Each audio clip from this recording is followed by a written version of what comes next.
I am honored this day to stand here and speak on behalf of the faith leaders. That is not an honor I take lightly. The only reason I'm not wearing my collar is because I'm still in protest. I don't feel my collar is dignified enough.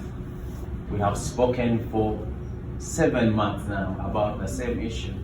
It is true that we've not been heard, or someone is hearing us and they don't care to respond. That is the only reason I'm not wearing my priestly collar. As people of faith, we are called by our traditions to serve God and love our neighbor. Now, our neighbor is not just some random word. It actually means anyone who shows another person mercy.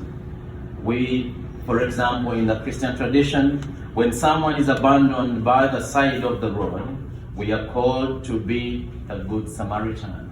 The Bible tells a story in the book of Luke chapter 10. The good Samaritan is that person who shows mercy to a stranger, and that is what we are called to do. That is what many faith groups, some are represented here, or maybe just by their leaders, or all of them are here.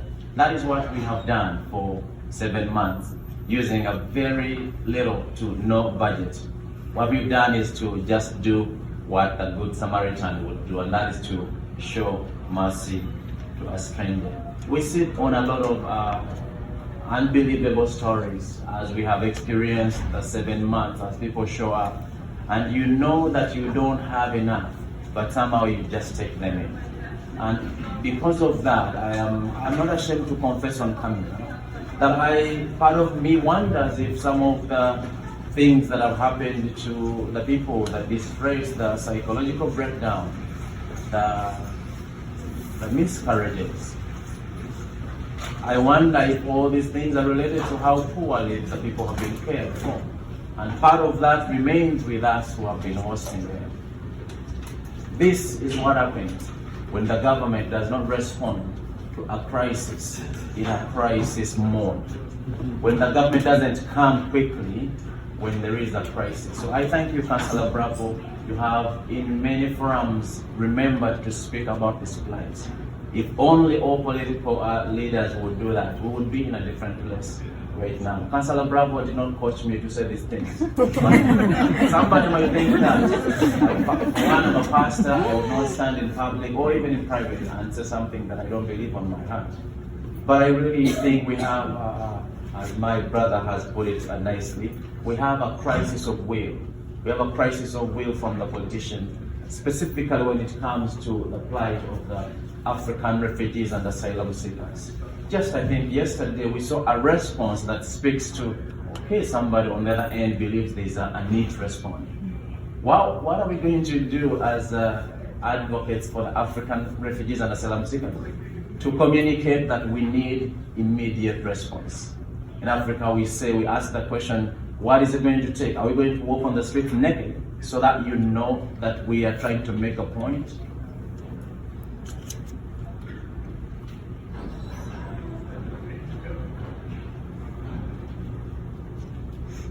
This season is a very dear season to many faith traditions.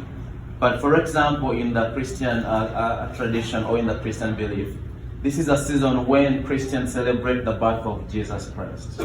On that day when Jesus and his family could not find room in an inn, 2,000 years later, Christ in the disguise of the refugee is shut out in the cold on our streets of this beautiful country.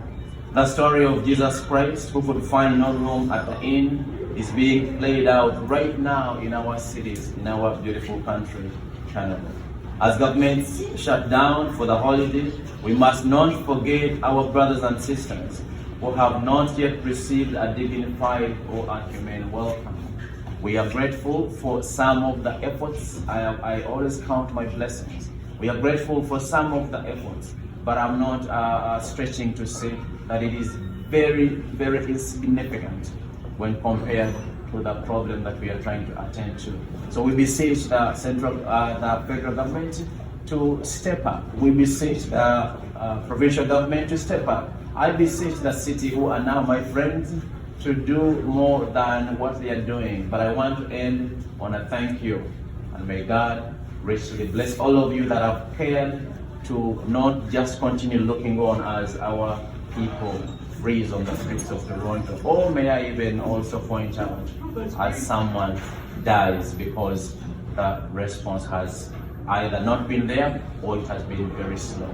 Thank you very much.